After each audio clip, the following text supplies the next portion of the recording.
Sem palavra. Foi esse termo que o Vasco classificou o Lelê. E eu vou dar minha opinião aqui. E vou trazer também o que falou o Paulo Brax e também o Abel Braga. Reforço regularizado. Já pode entrar em campo contra o Flamengo. Mas tem dois que ainda dependem de documentação e os dois clubes gostam de atrasar as documentações. Vamos falar também sobre Pedro Raul e a liderança de Léo. A cada bastidores do Vasco fica claro que é um líder nato. Isso e muito mais, a partir de agora, no nosso Comenta Léo Vascaíno. Sobe a vinheta.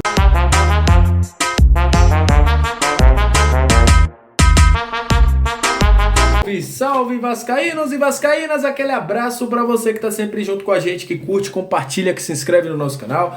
Para você que está chegando pela primeira vez, seja muito bem-vindo. Eu sou o Léo, aquele lugar de análise, informação, opinião, tudo que envolve o Vasco está aqui e é um prazer imenso ter você junto com a gente. Seja muito bem-vindo. Olha, vamos falar de Vasco e eu vou começar logo com polêmica. Eu não vou nem deixar polêmica para o final do vídeo, vou começar agora. Vou falar sobre Lelê, porque todo mundo acompanhou hoje, eu acho que vocês já estão carecas de saber, todo mundo assistiu o vídeo hoje, já viu o que aconteceu, viu que o Abel Braga foi taxativo, disse que o Vasco gosta de pessoas de palavra, que o Profute Itaboraí, que o próprio Lelê, que o seu empresário não foram, o próprio Paulo Brax falou também que fez uma reunião com o jogador, que deixou tudo certo com o seu empresário, que depois o Vasco ficou sabendo que o jogador foi fazer uma reunião no Fluminense e que o Vasco não gostou disso, por isso o Vasco saiu da situação.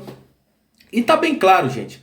Primeiro, tem muita gente dizendo a culpa é do Brax, que queria parcelar a empréstimo do jogador. Só para vocês terem uma ideia, o jogador vai para o Fluminense com a parcela de 3 vezes. Eles dividiram 500 mil em 3 vezes. O problema não foi esse. Segundo, muita gente falando, mas o Vasco não ofereceu salário para o jogador. O salário que ele receberia muito mais do que ele recebe no Volta Redonda. Outra, o Vasco foi o primeiro clube grande a ir atrás do Lelê. O que acontece é o seguinte, e aí eu tô com o Abel, eu tô com o Paulo Brax. O jogador, ele precisa ter palavra. Ele pode acertar com quem ele quiser, ele pode ir para onde ele quiser, mas ele tem que ter palavra.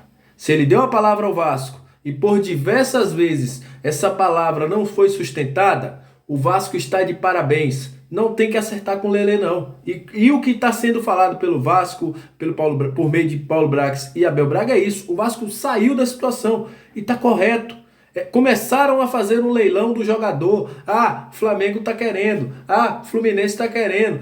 O time da Europa está querendo. Sempre essa conversa, mudando a conversa.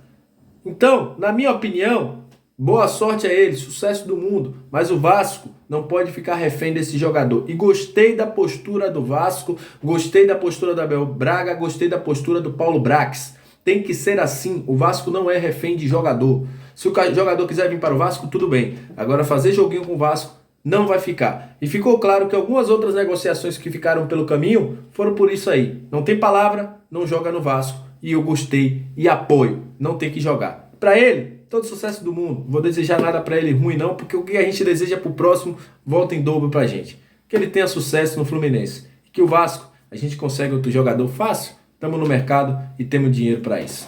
Olha, falando sobre regularização de reforços. O Vasco conseguiu regularizar hoje Paulo Henrique, tá passando até na sua tela, saiu no bid. O jogador tá apto para o jogo contra a equipe do Flamengo. Inclusive, Paulo Henrique será importante porque daqui uns dias já tem convocação da seleção uruguaia e Pumita é tido como um nome para ser uma figurinha carimbada nessa convocatória, né, como eles gostam de dizer, da equipe do Uruguai. Serão 2 amistosos e Pumita deve ser convocado aí. Então Paulo Henrique deve jogar aí enquanto Pumita estiver fora. Até apesar que nas datas FIFA os campeonatos vão parar.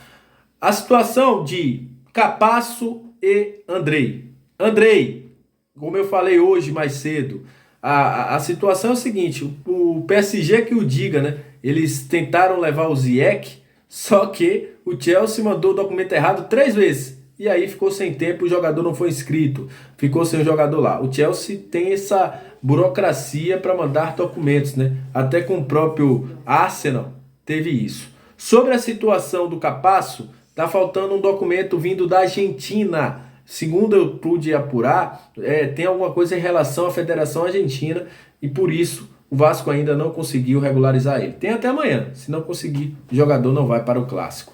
Então, é essa a situação desses dois jogadores. Figueiredo e Marlon estão aí passando por transição, como falou Barbieri, se tiver aquele trabalho de progressão de carga e eles suportarem, também serão opções ao Vasco para o Clássico deste domingo.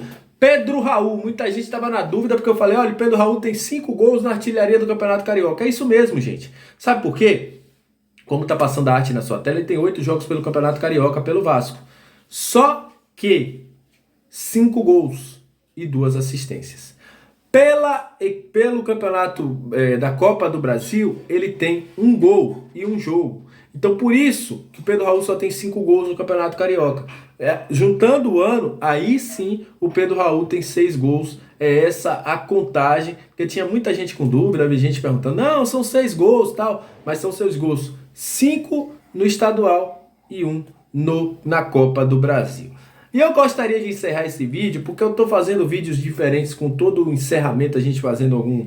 Sempre eu gosto de trazer algum comentário, porque eu assisti agora há pouco os bastidores do jogo Vasco e Boa Vista. E é o 4º ou 3º bastidor que eu fico encantado com as palavras do capitão Léo. E agora eu entendo porque o Léo é capitão dessa equipe.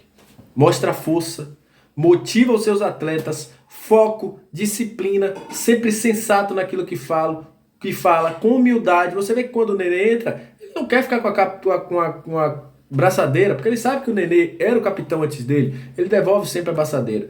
Mas eu gosto disso, cara, desse cara comprometido. Não tô falando só do futebol, porque o futebol eu já cansei de falar, mas o que tá me chamando bastante atenção é a liderança do Léo no Vasco.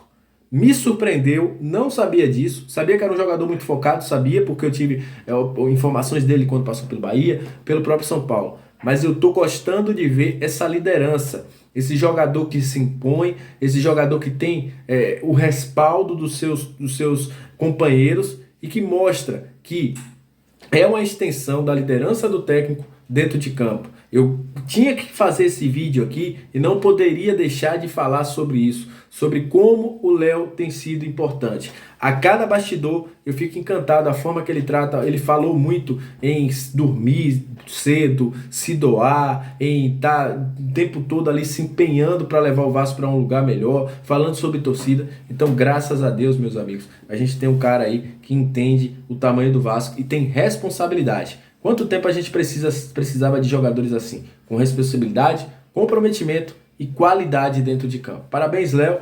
Não conhecia esse lado dele, não conhecia esse jogador, mas fico encantado aí com os bastidores que eu tenho visto, principalmente na Vasco TV.